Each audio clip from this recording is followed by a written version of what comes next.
नमस्कार शेतकरी बंधूंनो, 26व्या भागामध्ये आपलं स्वागत आहे. शेतकरी बंधूंनो, आज आपण शेतकरी उत्पादक कंपनी काय असते आणि तिचं रजिस्ट्रेशन कसं करायचं या संदर्भामध्ये माहिती जाणून घेणार आहोत. आपण बऱ्याचदा नावं ऐकतो, FPC farmer producer company, FPO farmer producer organisation म्हणजे शेतकरी उत्पादक कंपनी. तर याचा काय आहे नेमकी रजिस्ट्रेशनची प्रोसेस, ही कशासाठी स्थापन करायची असते, तर त्या संदर्भामध्ये एक थोडक्यामध्ये आपण माहिती या ठिकाणी जाणून घेऊ. तर शेतकरी बंधूंनो, भारत हा कृषी प्रधान देश आहे आणि आपल्या GDP मध्ये कृषीचा जास्तीत जास्त वाटा आपल्याकडे आहे. त्याच्यामुळे शेतकरी हा एक महत्त्वाचा घटक आपल्यासाठी आहे. शेतकरी उत्पादक कंपनीच्या बाबतीमध्ये बघायचं झालं तर जो कंपनी कायदा आहे 1956चा, याच्या अन्वये या कंपनीची नोंद शेतकरी उत्पादक कंपनीची होत असते. 2013च्या आधी 1956चा जो कंपनी कायदा आहे याच्यामध्ये शेतकऱ्यांसाठी कंपनी तयार करण्यासाठी कोणत्याही प्रकारची तरतूद नव्हती. परंतु 1956च्या ऍक्टमध्ये 2013 साली त्या ऍक्टमध्ये सुधारणा करण्यात येऊन कलम 581A ते कलम 581ZT यांचा समावेश करण्यात आला आणि त्या अनुषंगाने शेतकऱ्यांसाठी एक नवीन पर्याय त्या ठिकाणी कंपनी रजिस्ट्रेशनचा हा खुला झाला. त्या अन्वये आपण कंपनी 2013 पासून शेतकरी उत्पादक कंपन्या बनवत आहोत. तर याच्यामध्ये काय असतं की जास्तीत जास्त शेतकऱ्यांनी एकत्र यायचं आणि एकत्र येऊन या शेतकऱ्यांनी आपली स्वतःची कंपनी तयार करायची आणि त्या कंपनीद्वारे आपण आपले जे काही माल असेल, शेतीमाल असेल, तो आपण निर्यात करू शकतो, विक्री करू शकतो आणि त्या अनुषंगाने आपल्या शेतीमालामधून आपण एक व्यवसाय तयार करू शकतो. प्रक्रिया युनिट असेल, दुग्ध व्यवसाय असेल, अशा वेगवेगळ्या उद्देशाने शेतकरी एकत्र येऊ शकतात.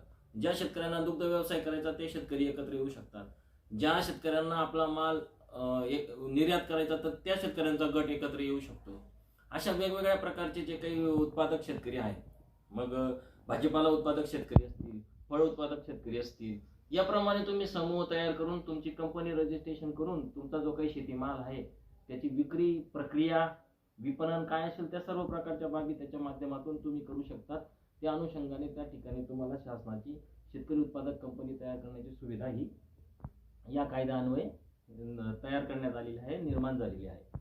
तर याच्यामध्ये शेतकरी हितासाठी प्रोत्साहन असतील, जागतिक बाजारपेठेमध्ये शेतकऱ्यांना स्थान देणं असेल, प्रक्रियामध्ये शेतकरी पुढे आणणं असेल, शेतकरीचं या अनुषंगाने आर्थिक स्तर उंचावण्यासाठी या अशा पद्धतीने ही जी काही शेतकरी उत्पादक कंपनी आहे ही तयार करण्यासाठी शेतकऱ्याला सुविधा या ठिकाणी या कायद्यान्वये देण्यात आलेल्या आहे.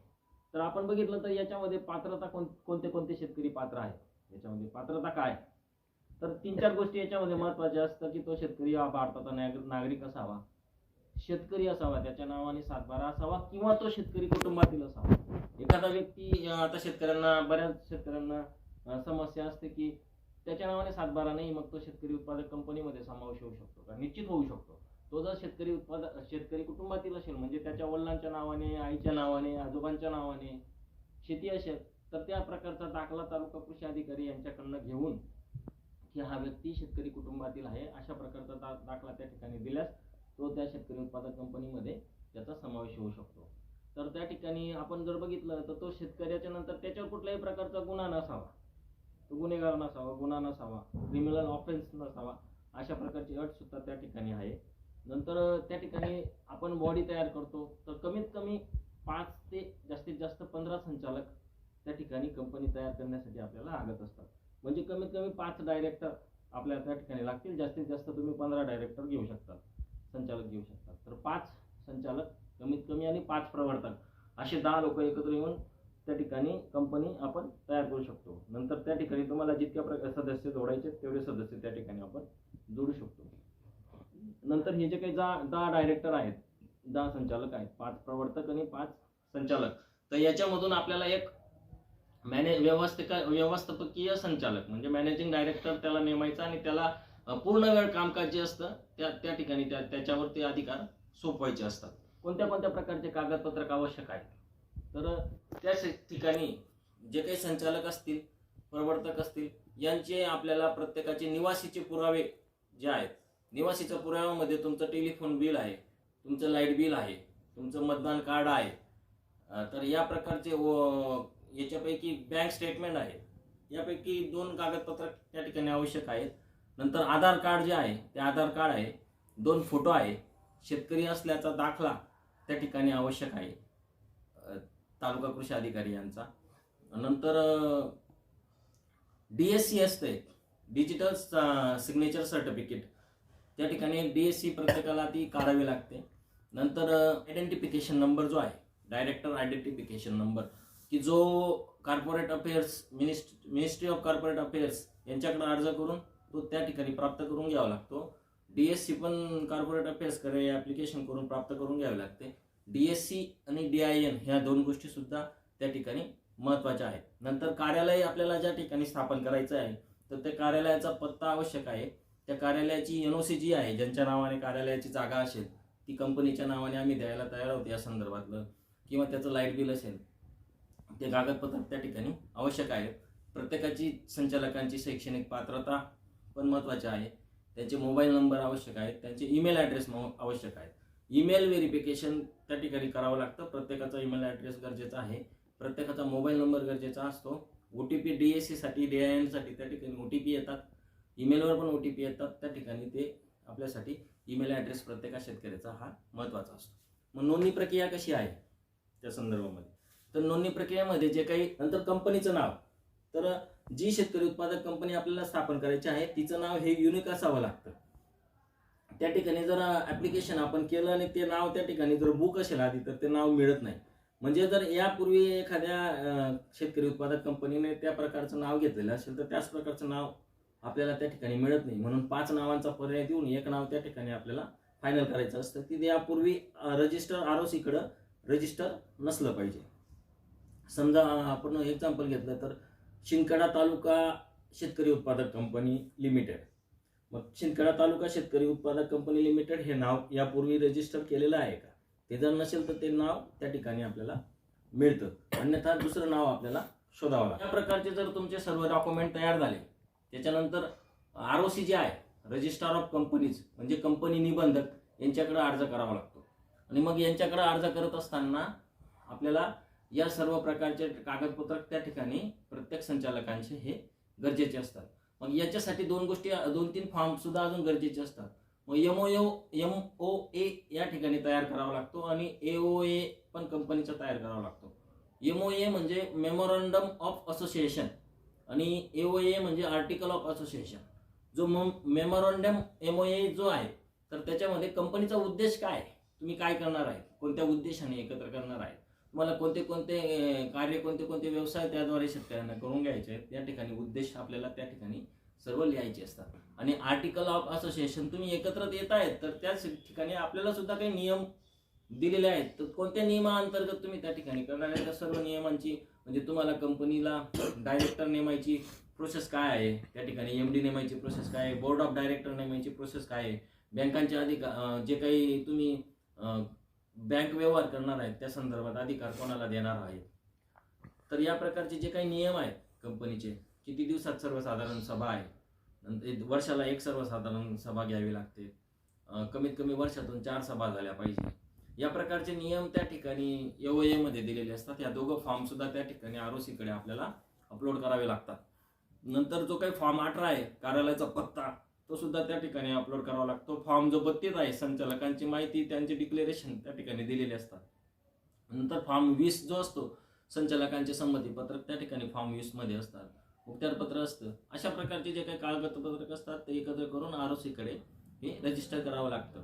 नंतर ROC कडे रजिस्ट्रेशन केल्यानंतर जर तुमचं सर्व कागदपत्रक ओके असतील तर एक इनकॉर्पोरेशन सर्टिफिकेट जे असतं, रजिस्ट्रेशनचं फायनल सर्टिफिकेट, त्याला इनकॉर्पोरेट सर्टिफिकेट म्हणतो आपण. ते इनकॉर्पोरेशन सर्टिफिकेट 30 दिवसांनी ROC आपल्याला देत असते. मग इनकॉर्पोरेशन सर्टिफिकेट आल्यानंतर 30 दिवसांनी आलं म्हणजे कंपनी आपली रजिस्टर झाली त्या तारखेला, असं आपण शेतकऱ्यांनी समजावं. मग त्या ठिकाणी शेतकरी उत्पादक कंपनीचं नाव टाकून येतं, शिंदखेडा तालुका शेतकरी उत्पादक कंपनी लिमिटेड, या प्रकारे त्या ठिकाणी इनकॉर्पोरेशन सर्टिफिकेटवर नाव टाकून येतं. मग त्यावेळेस कंपनी ROC कडे रजिस्टर झाली असं त्याची प्रोसेस पूर्ण होते. एकदा कंपनी रजिस्ट्रेशन झाल्यानंतर सुद्धा त्याला काही डॉक्युमेंट हे गरजेचे असतात. मग त्याच्यामध्ये तुमचं पॅन कार्ड आलं, पॅन कार्डसाठी सुद्धा आपल्याला आयकर विभागाकडे अर्ज करावा लागतो. नंतर त्याचा टॅन नंबर असतो, TAN टॅन क्रमांक, तो टॅन क्रमांक घ्यावा लागतो. नंतर GST नंबर सुद्धा त्या ठिकाणी घ्यावा लागतो.